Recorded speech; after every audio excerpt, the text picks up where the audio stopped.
take it away.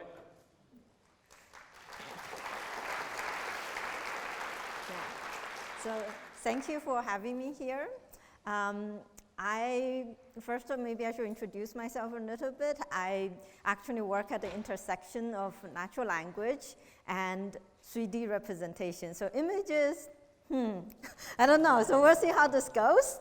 But what I wanted to cover today, I don't know if we'll get to it, but I want to cover some standard vision tasks.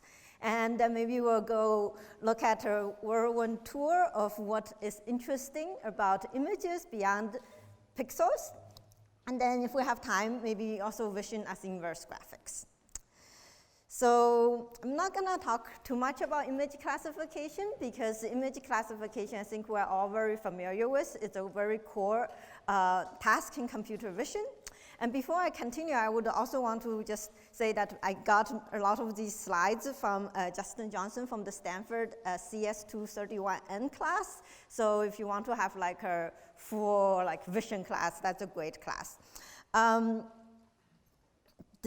So anyways, image classification is a core task in computer vision, and it's really used for a lot of examples that you will see that teaches convolutional neural networks and so forth. So, the main goal of this task is that we want to, given a picture, classify whether it's a cat, it's a dog, or so forth.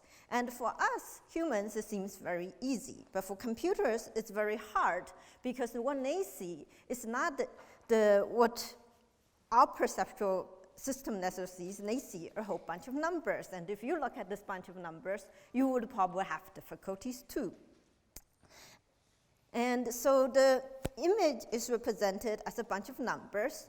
For our purposes, it's a 2D grid, but it has color information. So it is represented as a big grid of numbers between 0 and 255. And it has these color channels, 3 channels. So when you put it together, it's a tensor that's a 3D tensor. Okay. And we can use some of the architectures that Graham introduced yesterday for convolutional neural networks to take these images, train them with their multi-class loss, and we can basically be able to predict what is the classification score.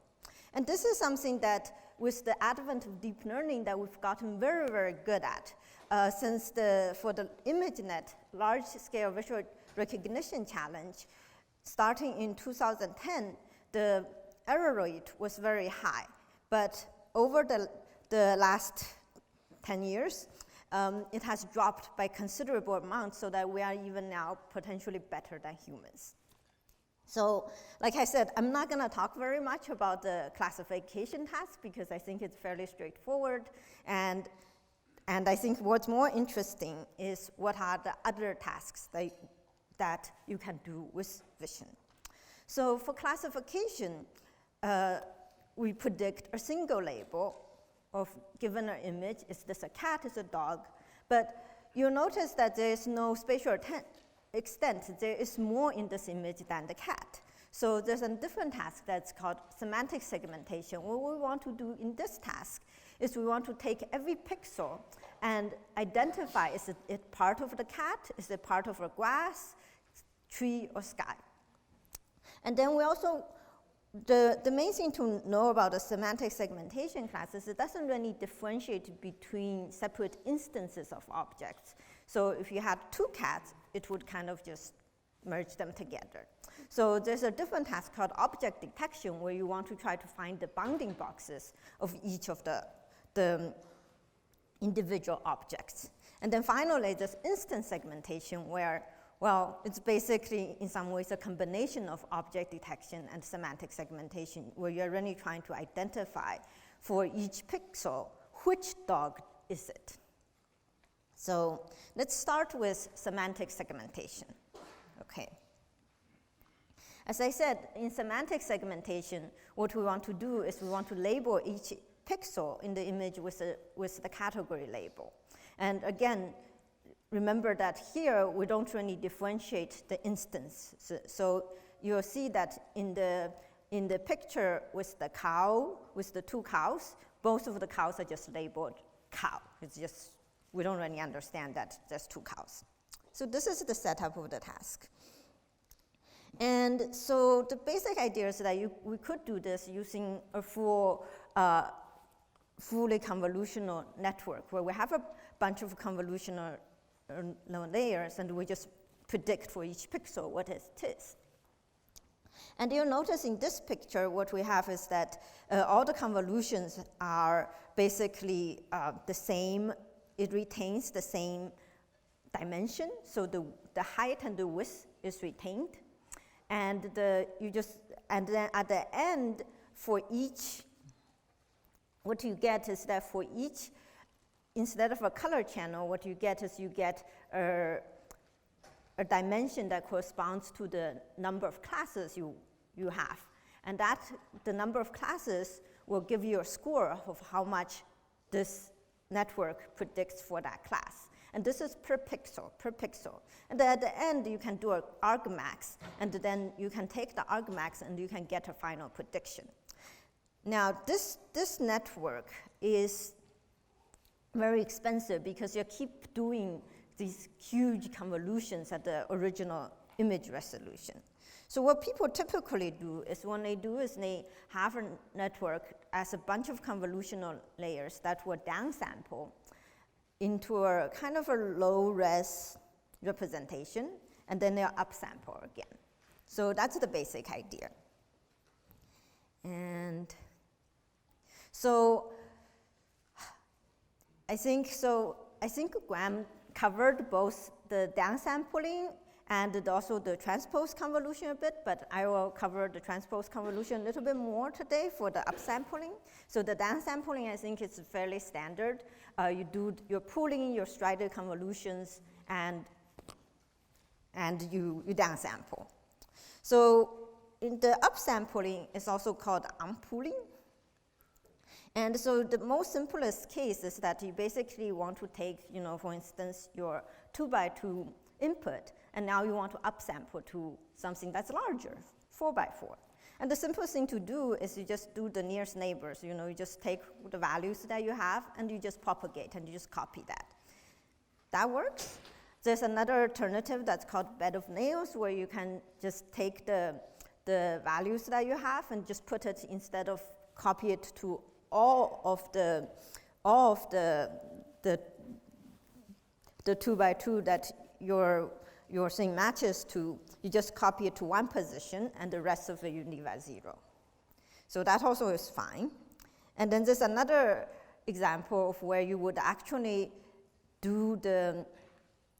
take your values, but instead of just putting it in a fixed location in the upsampled region, you would actually remember from which element the max element came from when you were doing the downsampling. And so these are all reasonable approaches, but they are all limited in that they are not learned and they're fixed. So maybe they work, maybe they don't. So what we really want to do is we want to be able to learn how to upsample. And this is the transpose convolution. And if we remember from before, in a normal convolution, if we have a 3x3 convolution and we have a stride 1 and pad 1, we just directly take our kernel, do our inner products, and then we will get the activation at the output. And we iterate over the grid. Okay. Now, if we want to downsample, what we do is we have a stride that's, say, 2. And then we will be able to then downsample from 4x4 to 2x2. So if we take our original input now, and now we just move, instead of moving 1 unit every time in the input and the output, which match, we now move, a stride of 2 means that in the input, we will move 2 units, and then for every time in the output, we move by 1, okay? So now in this strided case, we get the thing in the top right, or top left, the top corner will be go to the here, and then we just move like that. Now the upsampling is pretty much the same, but you do it in reverse. And what you do is that the stride now, it's also called fractional stride, because now what we're gonna do is our input, every time we move 1, we're gonna be moving 2 in the output. So here, what we do is the input will give us weights for our filter, and then the stride will be how much we want to, anyways, here because we move 1 in the input, now we move 2. Okay. And so the stride, again, is the ratio between the movement in the output and the input. But it's called a fractional stride because if we take the original definition of stride for the downsample, then you would get like the inverse. Instead of 2, you would get 1/2. So, and notice that sometimes there would be overlaps, and whenever there's an overlap, we would sum the output. And so, like I mentioned, this is sometimes comes by very many different names. It's called by some people as deconvolution or upconvolution or fractionally strided convolution or backward. So you'll just hear different terminology for it. And here's a 1D example, if it's maybe it's a little bit clear to see, where you can see that the output will contain the copies of the filter, but weighted by the input, and it'll be summed. So hopefully this last picture is a bit more clear. So, okay, so I'm gonna move on. And so now that we have the downsampling and the upsampling, well, we basically have all the pieces that will allow us to train our network to basically output a semantic segmentation, because it is really just, if we have the label data, and I should iterate that these tasks that I'm talking about is trained supervised, so that there's like data sets like MS Coco, which has 200,000 images that are just labeled by people with these masks. So now if you have the input with the picture and the semantic mask, you can just train your network to do this by using a class. Basically, you use the multi-class laws. Okay. I don't know if there's questions in this section. Okay. So let's move on to object detection. So object detection, like I mentioned, there's multiple objects. And for now, all we want to do is find the bounding box where each object occurs. And this can be really tricky because you don't really know how big the object is in this image or where it is. And so what people do is they would do something with a sliding window, where what we basically do is take a crop of the image and then decide for each of that crop what category it is. So you basically take this section of the image and then you apply a classification network to it. And then you decide, oh, is this a dog? No. Is this a cat? No.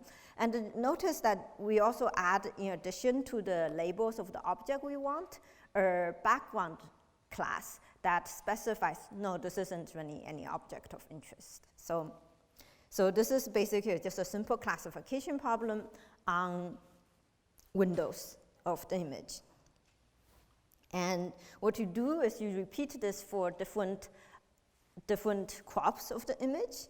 And in this case, we find this is a dog, and then this is another dog, and this is a cat. Okay.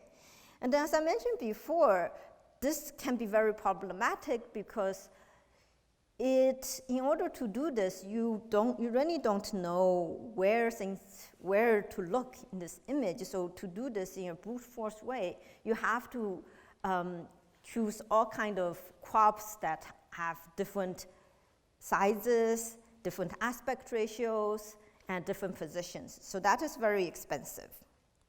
And so what people do traditionally is they have this concept of a region proposal when they use more traditional vision techniques to identify blobs in the region that are maybe similar colored and maybe just kind of maybe likely to be a single object. And this is called region proposal. And this is usually fairly fast, and you can usually propose, like, say, 2,000 regions in a few seconds. And so if you have this, then what you can do is you can take these regions and then apply the same idea as before, which is apply a classification network on top of that. And so in this example, we'll look at RCNN, which is, I think the R stands for region. So what we do is we start with an input image.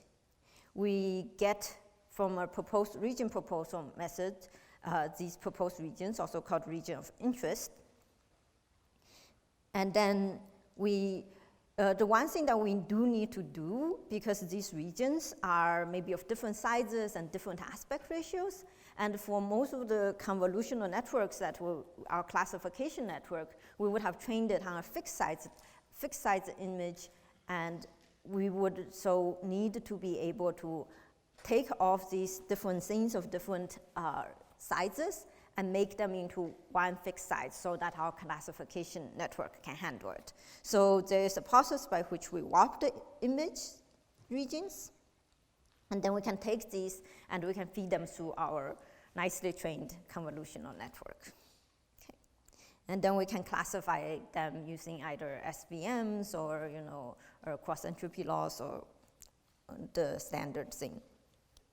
And that will give us the label for each region. Now, the other thing that happens here is that typically the region proposal network, when it proposes the regions, it may be a little bit off. For instance, with a dog, it may be missing its tail. So what the other thing you want to do is you want to have this additional prediction term, which is a regression term, which predicts how much to offset your bounding box from the original region proposal. Okay. So this is, again, very slow because you need to do, for each of the regions that you have, you need to do independent convolutional passes, and that gets to be very, very expensive. And the main idea is then in order to speed this up, what we're gonna do is we're just gonna do a convolution over the entire image first, and then look at our region proposals. And so this is what's called fast RCNN. And so we take our input image. Now we run our big, huge convolutional network for class. And what we do is instead of taking the classification output, we chop it a bit and we take a layer above that so that we get features for our image. And this features we can then use to get regions of interest from the same, we basically use the same method as before for proposing regions of interest. But now, because we have those bounding boxes, we can use those to figure out, what are the features that are associated with each of these regions without having to rerun the convolutional neural network for every one of them, okay? So, but again, these are different sizes, so we still want to do some warping, copying and resizing of these features so that they become nicely fixed so that we can then pass it into another CNN to get better features, and then we can then add on top of that, again, the prediction for the multi-class prediction for the object category and the regression for loss for the bounding box offset. Okay, and this is, and then if we were to compare the performance of the RCNN versus the fast RCNN, then we will see that the performance is just drastically faster. And I'm not gonna talk about this SPP net. But if we look at this very closely, we'll see that, I think I mentioned before that the region proposal is fairly fast. It takes a few seconds to come up with 2,000 regions. But now, if you look at the time it takes, a few seconds, that's now a lot. So it's now the problem is the runtime is now dominated by the region proposals now. So what we're gonna do is have this architecture called faster RCN, so it's even faster. So, but the other nice thing about the faster RCN is not just that it's faster, but the region proposals now we're also going to be learned. The CNN is gonna learn to predict it versus it being a hard-coded method from before. So now what we're gonna do is we're gonna do pretty much the exact same thing as the fast RCN, but now remember that we have this feature map that we got from doing a convolution over the whole image. From that feature map, before we would use it just to, get features and use it to classify and predict our bounding boxes. But now we're going to also use it to predict our regions. So we'll have a separate network that proposes the regions. And the way the regions are proposed is that, okay, it's gonna propose some boxes, and then it's gonna have a loss that says, oh, is this a good box or is that not a good box? And so forth. And then, so in order to do this, in the end, we have 4 joint losses. One is that it'll classify whether there's an object or not object. That's one that classifies if this is a good box or not good box. And then it does a preliminary regression on the box coordinates to see if it's to kind of make it a reasonable bounding box. And then the 2 other branches are kind of what we saw before, which is the classification score, if it's an object, what kind of object it is, and then there's a little bit more regression on top of that, the bounding box. And so if we look at how fast this one is, it's like super fast. Like we got rid of the couple of seconds from the traditional region proposal method, and now we can pretty much do almost real time. And I'm gonna move very fast on to instance segmentation. So instance segmentation, now we want to do even better than the bounding box. So before, for object detection, we just identify the bounding box of where each of the objects are. But now we want to see, okay, there's a dog in this bounding box, but we want to say which pixels belong to the dog. And so in this one, what we're essentially doing is it's basically a combination of object detection and instance segmentation. So you can view it as we first do the object detection and we have our faster RCN. And then we add on top of it this instance segmentation where it's basically taking what we learned about semantic segmentation and applying the same idea to do the mask prediction. So you can view it as the mask prediction as basically the same as semantic segmentation, but instead of having several mini classes, you now just need to predict is this part of this object or not, this pixel. And so a little bit more detail here is that we have our CNN, and for each region, you have you get a score for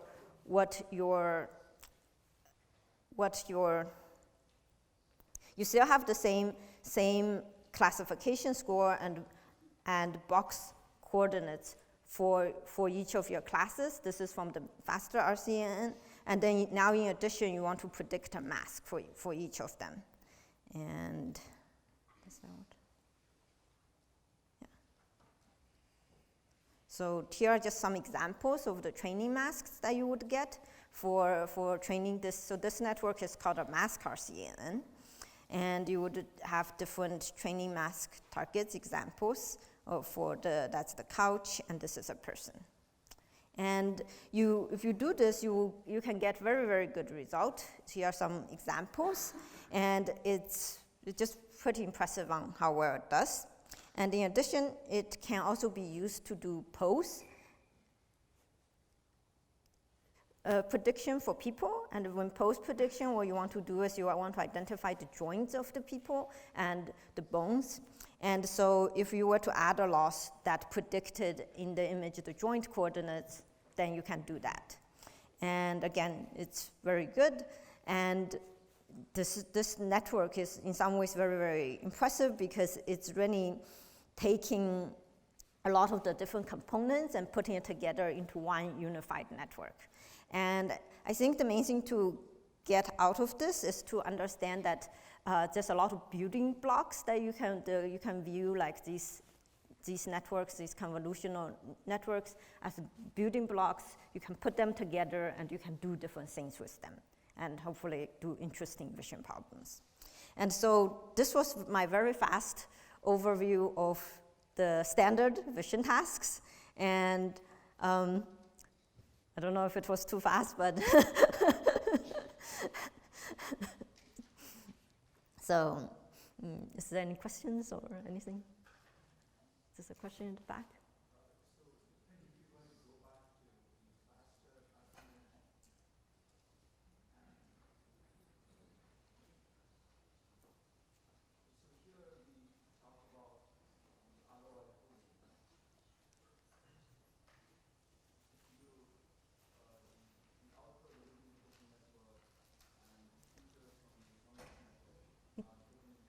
Can you speak up a bit? I can't really hear. I wanted to look at the ROI pooling where you combine the output of the region network and the features from the CNN. So what exactly is happening there? Oh, I think all it is doing is just taking basically you have these region proposal network, and it propose some good regions, but you still, in order to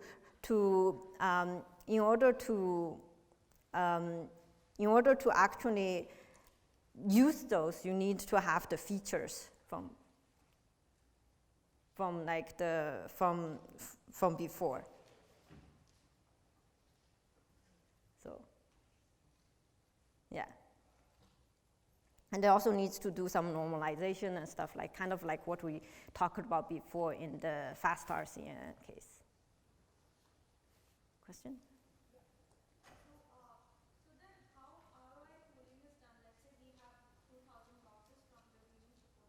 Oh, so in this case, there's no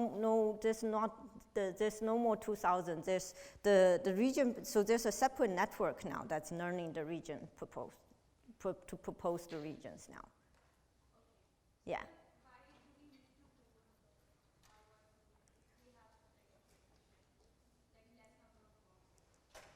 I can't really hear very well. Sorry.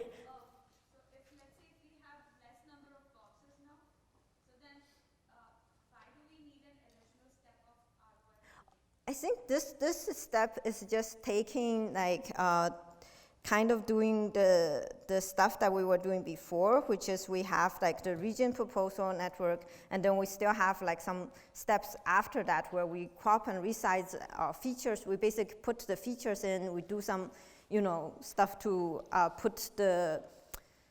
to warp the features to be the same size. We still have like some things, so it's not. Yeah. Okay, any more questions or?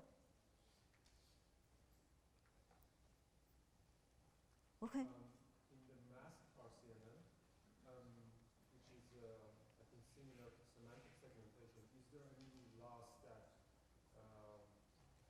makes these segments as a whole to be connected to each other and not be disconnected parts? You know what I mean? I don't think there isn't any loss, and in pictures actually, it's actually fine for things to be disconnected, because if you look at this picture of like dog cat, if you look at this dog, if you were to add some object that occlude parts of the dog, it's actually okay.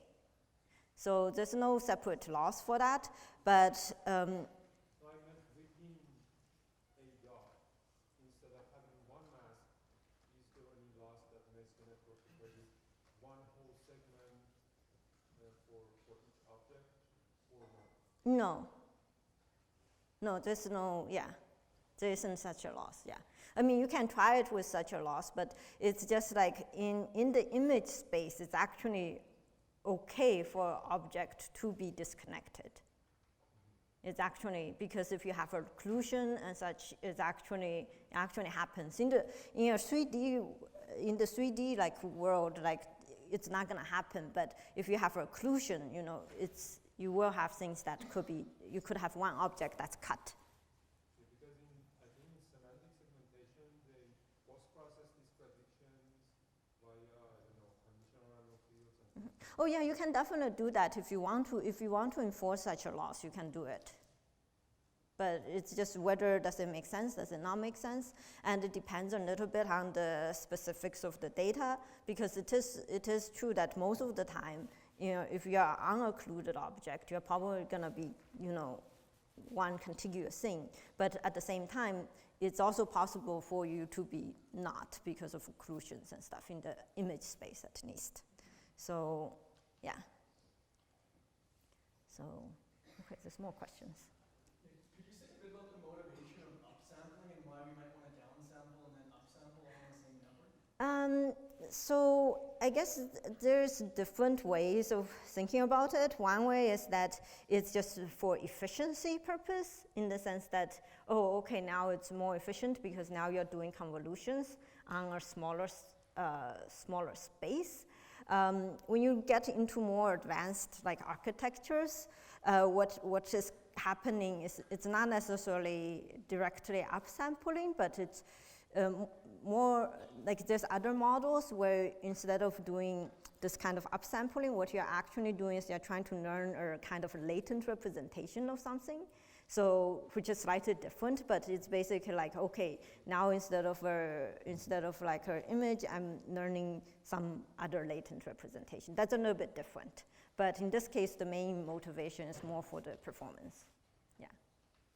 You had a slide where you explained upsampling. Could you go back to that? Deconvolution.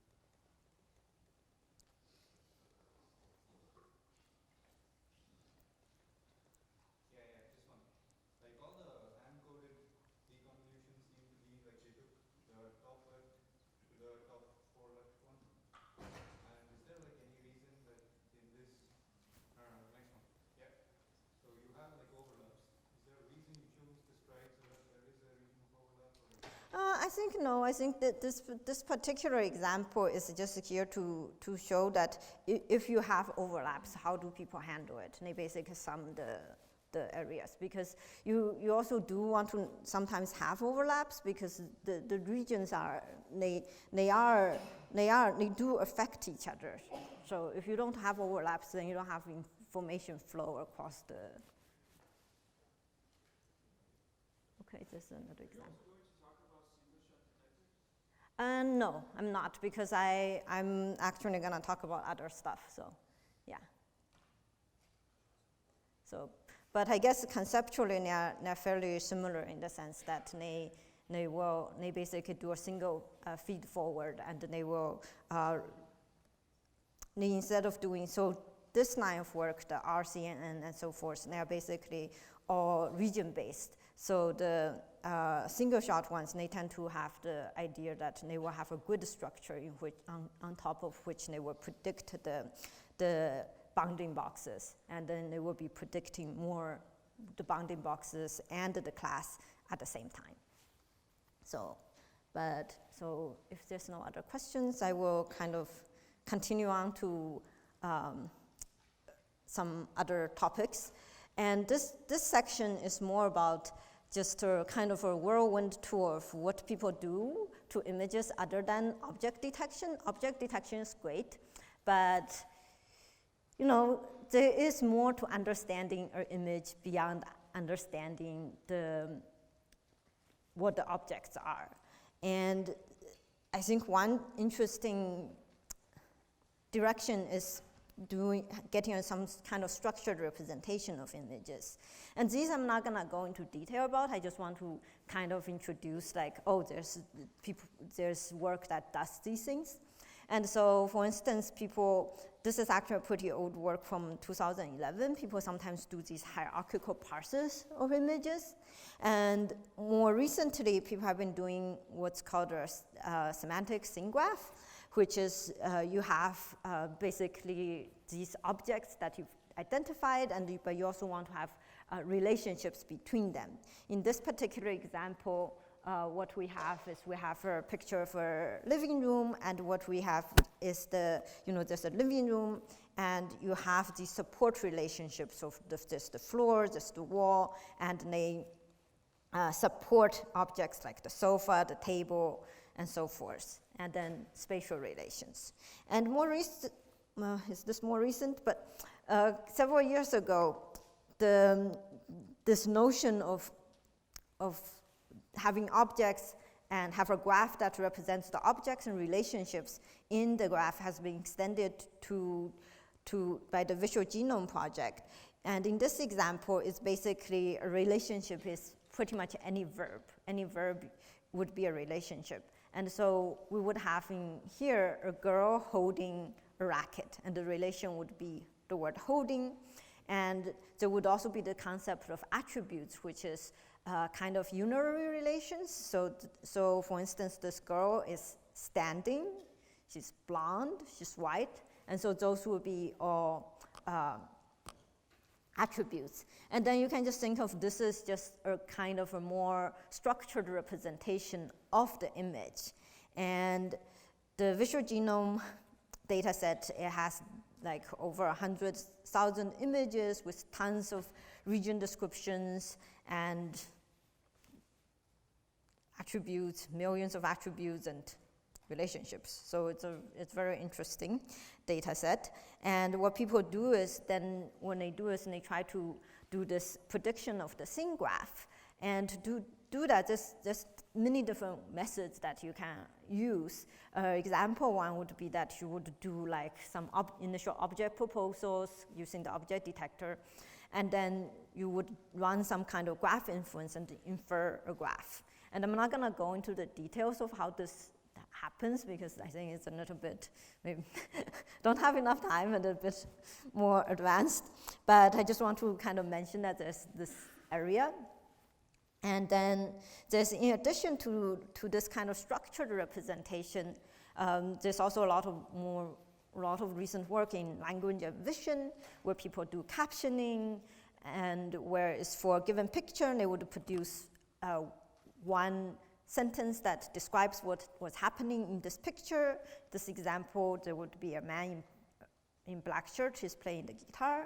And then there's more fancier versions of that where you would do dense captioning, where you would basically be combining an object detector. You would detect all the objects, and for each one of the objects, you would also have a short caption that describes the object. And then there's something that's called referring expressions, or grounding of referring expressions. And that term comes from natural language processing, but basically the idea is that if I were to have the phrase, the largest elephant standing behind the baby elephant, then you want to see in the picture what object that refers to. So it's kind of a little bit the opposite, but but you can also be generating referring expressions as well. And these I won't go into detail because again, this is just to give you an idea of what's out there. And here we have a combination of using CNNs and RNNs, which you'll learn more about later. But for anything that's text-based, usually there's some kind of RNN involved. I'm just intrigued. Is there any application here for the visually impaired to provide them with description of what's going on? There is. I think there is. I think maybe we should go on to the next one, which I don't really talk about the visual impaired here, but I think one issue with the image captioning is that it's sometimes a little bit unclear what the goal of what the caption that you want is, like what exactly should you be talking about? So should I be talking about the hat in this picture? Like should I say, oh, there's a man wearing a straw hat? Or should I be saying, oh, he's standing somewhere, you know, there's a white man? What's relevant about it? And so that gets more into this domain of visual question answering. And here, first I just say what visual question answering it is basically you have pictures, and then you want to ask question, and then the computer is supposed to provide an answer. And there's a whole bunch of work on this. There is, and the main motivation for this class of problems or task is that, you know, you can try to, via asking the computer questions about a picture, you can maybe see if test for understanding of the visual input, understanding of the language, or if do they have any world knowledge, such as, you know, if, you know, and then just reasoning. And the idea is that you can ask about anything. And there more recently, I'm blanking out a little bit, but there is this a separate data set that's designed for blind people, or not blind people, but designed for it's basically pictures and questions that actually come from visually impaired people. So they would take a picture of, like, say, a bottle and say, you know, when does this expire? And the data set is actually quite different from what I'm showing here, because these are, I guess, these are examples that are created by researchers to look at interesting research problems. That one is more, has this other characteristics, like a lot of the time the images are very fuzzy. There's a lot of, like, people are very, when they want to ask questions about things, they tend to ask about, you know, when does this expire, you know, what ingredients are in this, which actually requires a lot of OCR, and so it's a little bit different. But I don't talk too much about that, but there is definitely. So anyways, long answer to the question.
Yeah, so definitely I think, you know, in certain cases it does make a lot of sense to, yeah, so that's good to know about. Thank you.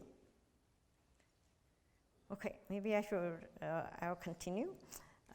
So VQA, like I was just saying, there's just a lot of questions, and these are some example questions. Who is wearing glasses? Is either man, woman? And the one thing that VQA tend to do is that they tend to, even so hypothetically, the answer could be anything. The way they make it more easy to evaluate is that they make it into kind of a multiple choice, so that it's very clear how well the computer is doing. And there's different data sets. There's a clever data set, which basically is made of simple geometric shapes. And this allows for you to do a bit more complex reasoning, in the sense that you can ask things like, are there equal number of large things and metal spheres? And so in this case, in order to solve the problem, you actually have to identify the number of large things and metal spheres and do some kind of reasoning between them. And then more recently, there's a lot of VQA stuff. There's another thing called GQA, which is kind of a combination of, like, intended to be a bit more balanced in the data and also kind of allow you to do this kind of reasoning, but over normal everyday images. And so I just give a brief overview of how some of these, how our example system would work. This one, how it works is that it would take the input image, try to figure out what objects there are, maybe form a little bit of an abstract scene representation, a little mini database of what's there, what the objects there are, what position they are at, what color they are, shape, material, and so forth. And then what happens is that, which I think is interesting, is then you can take the question, and then you can do this question parsing. So you can take the question, run it through, in this case, our LSTM, and you can actually come up with a program that's represented the question. And then the idea is that you would run this program on your little scene representation. And so for this example, you would filter the shapes. So this is how many cubes are behind the cylinder that are large. So in this example, you would want to first figure out the shapes that are large. And then you have another step that will look for the ones that are cylinders and so forth. And then the ones that are cubes. And then you can, once you run this program conceptually, then you can get our answer. So the key idea of this is that you can basically be combining not just language and vision input, but you can also start to do this kind of reasoning behind it. And yeah. And then I'm gonna move on to going to 3D, which is like, so far we've been talking about images, which is in 2D, but recently there's a lot of work that looks at things in 3D. And so 3D is like, this is an example of an apartment that's taken in a scan. And so you can actually see the whole thing, like just basically multiple viewpoints. And in the 3D world, we can basically do the exact same tasks as we talked about before. Classification, semantic segmentation, object detection, and instance segmentation. We can do all of them. The only thing here that changes a little bit is that instead of pixels now, what we need is some kind of 3D representation. And here are just some of the 3D representations people typically use. One, the standard one that people use in graphics, and so if you have a game or you play games, it's usually a surface representation of which is basically a triangular mesh, and it's basically just a bunch of triangles. And it's good because it kind of captures the topology of the shape, and it also captures, like, so it has points and basically relationships between the points, how they connect. But the issue with this representation is that it's very difficult to feed into a neural network. There are recent work that have explored how do you do this using like non-Euclidean CNNs and graph CNNs, but it's beyond the scope of this talk. So what we'll look at is the other thing you can do is you can have this multi-view representation. So basically, if you have a 3D object, you can go around it. You can take, you can use your camera and take many viewpoints of it. And and then what happens here is that if you take the many viewpoints, you can then have all these different images. And then you can just have little CNNs for each of them. And you can do some pooling to aggregate them together. And then some other additional CNN, and then you can do your normal classification task as before. So this is basically the same as normal image classification, but now you just have a whole bunch of images and you just put them together. So that's that. And other representation you can have is voxels. Here's voxels. And the voxels is basically, in some ways, a simple extension of the pixel. It's now, instead of a pixel, it's in your 2D grid. Now you're in 3D. And you can basically, so before we talked about when you had like for the images, you would have a 3D tensor because you would have the height, the width, and then you would have a color channel. And here you are basically the same, but now you just add another dimension for the depth. And you can just do the same thing you do before. You can convolve, and you can, have your classifier, and you can get your classification. And the main thing to note here is that here with the voxels, it tend to be somewhat inefficient use of memory, because most of these voxels, when they come from, is that they either come from, it depends a bit on the field you're in, but if you're working with 3D graphics data, it may come from meshes, or it may come from sensors, point clouds, and then to voxels, and then in that case, it basically is very sparse. There's a lot of unoccupied space. And what happens is that when you go up in resolution, the amount of space that's used is very low. And so it's very inefficient it requires a lot of memory. And so there's people who look at, using various spatial partition structures to reduce the memory requirements. And there's also, so typically voxels, the most simple case, you just store is the occupancy, if it's occupied or not, but you can also store more additional information such as color, or you can store like another fairly standard representation is a distance field, like how far is it from the surface. And then finally there's so I'm just kind of going fairly fast here, because this is mainly to just let people know like a little bit about what's there beyond like the 2D images and so forth. Was there a question? Or? How do you get the voxels in the first place? Yeah, so the voxels, either you can, if you have a 3D mesh, you can like voxelize it. There's like standard ways to voxelize it. And then usually, you can just ways to either have a solid voxelization, which the inside is filled, or it's just the surface. Or if you have a point cloud, so point clouds is a bit more direct of where you would get. So if you were to have a 3D sensor, a LiDAR, or RGBD camera, what it would do is it would have like the RGB plus the depth, and then if you were to align everything, you can get a nice point cloud. And the point cloud, you can then take the point cloud, and then you can figure out based on how many points are in a voxel, should the voxel be occupied or not. So there's different ways to get voxels. And so the point clouds is basically a set of points. It is kind of in some ways also close to the what you would get as sensor input. And here there's a recent, so for point clouds, if you have endpoints, each point definitely has the position of the point. It's a 3D point. There's no connectivity. You don't know how the points are connected. You can also have additional information on top of the points in addition to the position. You could have an estimate of the normal or the color. And then, but the main thing to understand about points is that the order doesn't matter. You can exchange the order of the points, and it still describes the same thing. And so I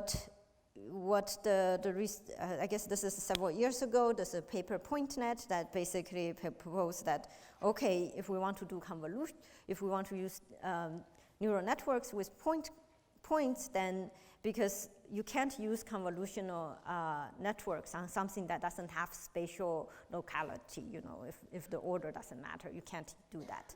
So anyways, the basic idea is we want to learn a local encoding for each point. So instead of something that's like n/3 dimensions, we want to kind of have a different representation for each point, which is now n/d, let's say, that captures some information about each point. And so each point is then transformed using some kind of network. And then if you have this, then you can have some kind of global feature representation for it. And the main thing here is that when you do the global feature thing, that you want to use some kind of symmetric function to put the points together, because the order of the points doesn't matter. So max pooling is perfectly valid, because max is, it doesn't matter which order you put the points, it's still the same. And then the other thing with the points is that it is mostly transformed. If you transform the whole thing, you should still get the same thing. So for instance, if I were to rotate the bunny, it's still a bunny, I think. So So you also want your network to have this feature so that if you rotate things, it's still the same. And so what they propose is they propose to have some transform network that will align to canonical coordinates. And so the 4-point network is, here's the classification network, is that basically, here is an example of it going from the original 3 dimensions up to a higher dimensions, and it's just using a multi-layer perceptron. And then what they want to do is, in the input side, add this transform network to align. And then also on the output side, they also add a transform network. And then there's more, you can continue to, do more, put more networks to further transform your points. And basically in the end, you get a nice classification network, and then you can also use it for your segmentation network. And then beyond point nets, there's also things called people have been doing more work, because what the point net does is that it kind of loses the spatial locality of the points, because each point is kind of treated independently. So the people have been doing extensions on that, where they try to see, oh, can I do hierarchical stuff? Can I do CNNs on points, and so forth. And then again, so I'm just skipping over these things fairly fast, because this is mainly to give you just an overview of, there is 3D, and it's maybe of interest. And then I'm gonna go on to vision as inverse graphics. And the idea of vision as inverse graphics is actually very old. So I presented some traditional vision tasks, but if you would go back all the way to when vision first started, the goal was kind of to give an input image to actually come up with a scene description, some kind of 3D representation that describes the scene, and that you can use to reason about basically some kind of world model that you can maybe use to render additional images, and also to potentially manipulate objects and move them and actually change the state of the world. So in this example, what we have is, if we have an input image that has these 2 shapes, we really want to recover the identity of these 2 shapes and where they are. And so this idea of vision as inverse graphics is very old, but now with the whole deep learning revolution, people are also really starting to kind of do end-to-end learning of this sort, where they try to look at some image and to figure out what are the object instances, what are their positions, what are their poses, like their orientation, what is the shape, the actual geometry of it, the materials it's made of, maybe even lighting or camera viewpoint. So some of this is just, I think, very interesting work, and this is just some examples. And so we can start to look at people who do from 2D to 3D. And so people also, I talked about object detection in 2D, but you can also take from an image, try to identify what is the 3D, how is it in 3D. So in this case, we don't want just the 2D object, 2D bounding box, but we want to have a 3D oriented bounding box that gives us the additional information, like it has 3 dimensions now instead of just 2, and in both position and in the sizes. And also there is an orientation, like, how is it oriented? And so this is much harder. And basically I'm not gonna go into the details, but it's possible to do it. Just skip over that. And then the other thing you can also start to do is you can actually also do shape prediction, and which is like, if you have an image, what's the shape? What does it look like? And again, you have choices of different representations. And then you can also go from, like, if we had a 2D floor plan, you can also try to figure out, okay, where are the walls? and what are the different room types, and you can actually, if you can figure out where the walls are, you can also start to generate 3D models of the room or the apartment. What I go into a little bit in detail is this idea of like, it's more scene synthesis, because that's what kind of closer to the work I do. And in scene synthesis, the idea is that you have a 2D image and you want to have it's not just a single object anymore, but you want to basically identify what objects are in the picture, and also be able to have a 3D representation of it. And the objects you can either represent by retrieving models from a database, or you can also try to predict the shape of each object as you see it. And in these two examples, you will see there's a big difference in the quality of the images for the output side, because if you can retrieve matching models from a database, you can already have something that has high geometry, it's details, and it's very good looking. Well, if you're just trying to predict the shape of the object, that's still very hard, and you get these coarse voxelizations. So the main idea of if you want to take a image, scene image, and you want to have, and if you want to be able to get the 3D scene out of it, is that what you do is you first do the room layout estimation, figure out where the walls are, and then you can get a nice feel for the geometry of the room. And then the other thing you want to do is you figure out where the objects are. So again, here we see the object detection again. And then here, like I mentioned, we want to do object detection, we want to figure out the alignment of the objects, and then here we have a matching against an existing model database called ShapeNet, of figuring out how well the objects match, and then if you can match and then align them, you can then start to put them in the room, and then you can just optimize the placement of the thing. So, and then the other pipeline is where we have this one is very similar, but in this case, instead of retrieving models from a database, what we're trying to do is we're trying to generate the whole scene. And so again, like what we start out with is we start out with something that predicts the layout of the room, like where are the walls and such. In this particular example, it's the walls. So for some work, they will assume that walls are planar, and they will just try to predict the planes. In this case, it's actually it's all just direct voxel predictions. And then you have another branch that's trying to predict where the bounding boxes are for the objects. And again, we predict the translation, rotation, and scale of each object. And then once you have a bounding box, then you can start to predict the shape of it.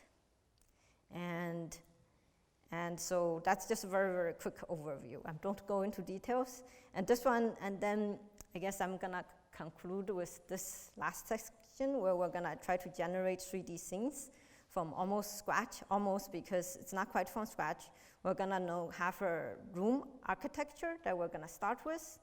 And then this is gonna follow like what I said before, where we're gonna try to select and arrange 3D models from a 3D model database. So we assume there's a 3D model database, and we want to end up with a nicely arranged, say, living room.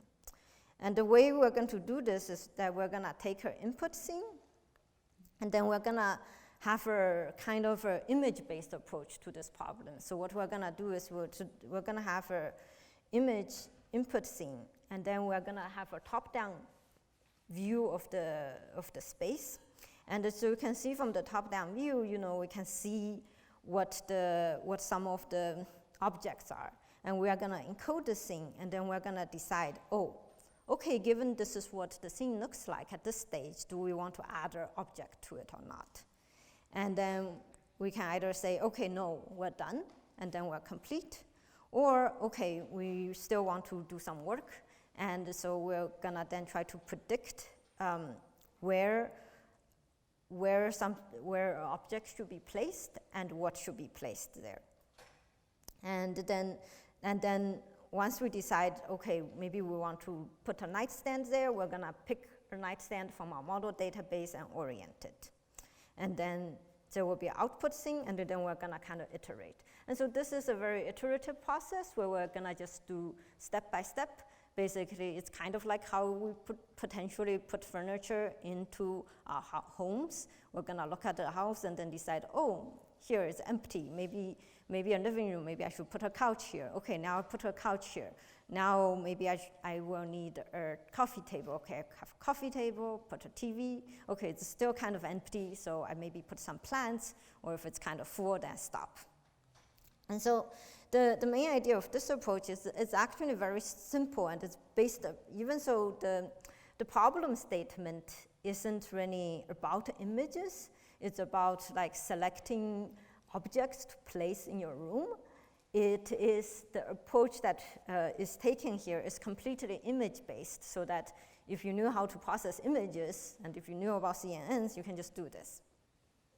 And so the key to this is that what we do is when we first take the input thing, we're gonna have this top-down input representation. We're gonna take this thing that we have, a 3D thing, and we're gonna have different channels of information.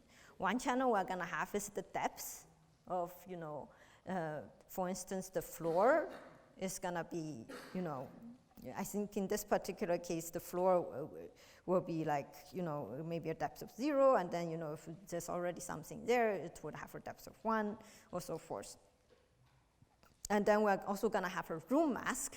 So this will just tell us, okay, we should be trying to put our object inside this region versus we shouldn't be going all over the place.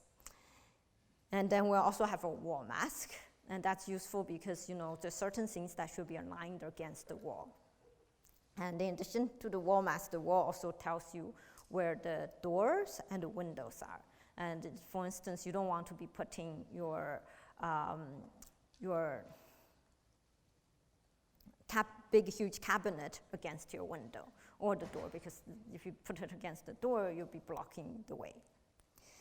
And then we also have object masks that indicates the type of object that's there. And we will basically have, again, we have a fixed number of categories, and so for each category, it will be just encoded as a one-hot vector of some number. And yeah, so each object has its own separate channel. So you have a channel for bed, you have a channel for the nightstand, one for the cabinet, and so forth. And then once we have that representation, then we can train a CNN that tries to predict or classify with a CNN that tries to predict. This is just binary. Should we add an object or should we not? And maybe I should say a little bit about where we get the training data from, because you may wonder, okay, we can train this, but if we don't have data, how do we train this? So you can train this if you have a large data set of 3D things, and then what you can do is you can just take your large database of 3D things, and you can just arbitrarily remove objects at random. And if you remove objects at random, then you will know that, okay, what's this? Or you can remove like more than one. So you don't have to remove just one, but you remove a bunch, and then you can get this data set of complete versus incomplete rooms. And then the complete, then you know, you don't need to add an object, and those will be, your complete will be negative, and then incomplete will be positive because you still need to add an object. So, and then similarly, you can also use the same data to figure out what you need to, where should you put certain things and what should you put. Because if you take a partial thing and then you just remove one object randomly from it, then you know that, have as a good training example, okay, if I were to put that object there, that's a good placement. So, and yeah. And so what we actually do is, for each location, there's a prediction of whether there should be an object that's put and what kind of object. So in some ways it is again like, for each location, you predict the different classes of object or no object. And here are some just learned distributions of where would you put another chair in this room. The red areas is where the chairs are likely to go. And then in this room, where are you likely to put a nightstand besides a bed? And then TV stand is more likely by that wall. And then once you have all once you've predicted what you're gonna put and where, you need to have so far you only have a general idea, okay, I'm putting a nightstand, but you need to, we mentioned we have a model database, and so from the model database, you select which one you predict you want to place and how to orient it more finely. And then you just keep iterating. And here's just a quick example of how it goes, how the process goes. So if we start with an empty room, it will predict that, okay, maybe there should be a sofa in these two spots, and then the network will put a sofa in against the window, and then it can predict, okay, maybe what I want is yet another sofa. Okay, I have space, so I put another sofa at the other end of the room, and then now, okay, I have two sofas, maybe I want a coffee table, I put a coffee table in the middle, and then now maybe I want an armchair, and so forth, and it just keeps going until it stops. And this is just some examples of what the network can produce. And here you can have like variable numbers of beds, and it can have also variable numbers of cabinets. And that's just like an application where we use some of the simple techniques we know, how to work on images with CNNs and just put it together to have an application that's a little bit different. Okay. And then I guess I just want to summarize a bit. So I know that some sections I went really fast because it's more of an overview of what's there in images to do, and not too much detail about how do you do specific things. And certain things I've kind of maybe tried to give a high-level overview. And I think the most important things I want to iterate is that there's a lot of very interesting problems that you can do with images, and there's what I try to show is that you can mix modalities. You can have image and language, and you can do interesting things with, captioning or question answering, and so you can be mixing these things. And also, it's also good to be able to go from 2D to 3D, in the sense that ultimately, sometimes you don't care if there's a 3D representation. Maybe all you want to know is what objects there are, and if you have image captioning that will say, okay, tell me what things there are, that's good enough. But sometimes you actually want to have a 3D representation of what you see, so that you can say, okay, maybe you can say, okay, if I'm walking through the corridor, how far am I from the door? Am I gonna be bumping into the coffee table, So 3D is important, and it's also very important I've been mostly talking about indoor, but it's also very important for like autonomous driving. If you want to have self-driving, it's usually, you need to reason about the 3D world. And then also, again, being able to reason and incorporate word knowledge is also fairly important, especially now that some of the more standard vision tasks is kind of solved. I don't know if it's necessarily solved, but we have these networks that can do really well, and it can classify really well. So the question is, what other problems are there in vision? And I think a lot of the interesting things goes beyond just looking at an image and seeing what's in there, but being able to reason about,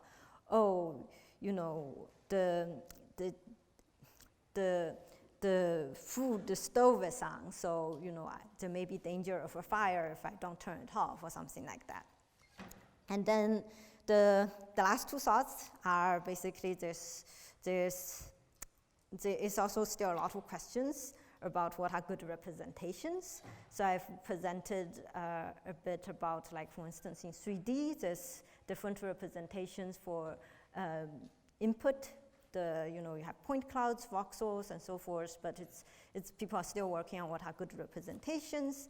And for both 3D and also in 2D, like if you want to reason about the world, should you be using graphs? Should there be hierarchy? What are good representations? And then, of course, once you have representations, what are also good architectures for working with these representations?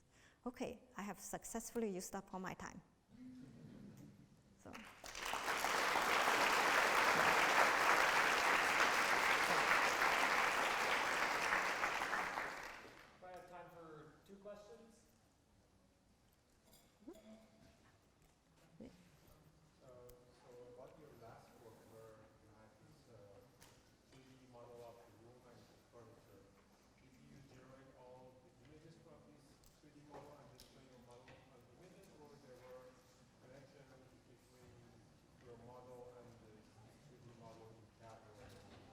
And this particular one is completely image-based. So I guess there's different answers to your question. One is that this particular work is basically taking this top-down representation from 3D things, and that is rendered, but it's very simplistic rendering, so it's not very dependent upon it doesn't really care too much about how objects look. And then there's other work that basically do try to use data, the 3D data, and then because with 3D data you can generate like images from a lot of different viewpoints, and so there's work that look at, okay, if I have this, I can generate from all these different viewpoints, how does that, can I train better, image segmentation or semantic segmentation, or can I do more interesting tasks about reasoning about, going from 2D to 3D, can I do end-to-end prediction of that and generation. Can you just hold your conversation until after the talk's done? Thanks. Are you ever in work that directly generates parameters for a simulator? Instead of working on images, the model can interact with the simulation or can Yeah. So that's like, I didn't talk about that direction because I mostly talk about static, but yeah, there's a very active, like people who are looking at active vision or embodied vision, which, you would have a simulation environment. I don't know if that's what you're asking about, where you would basically, you would have a, yeah, you can actually control. So you as an agent the computer, you have actions, you can act, you can decide, oh, I'm gonna turn around, I'm gonna go look at this. Okay, there's that thing that I can't see very clearly, but the person is asking, what is it? So I just turn around, maybe move over there and look, yeah. So we're just gonna, why don't you take the question offline? So we're gonna just cut it off there. Thanks so much, Angel. Okay.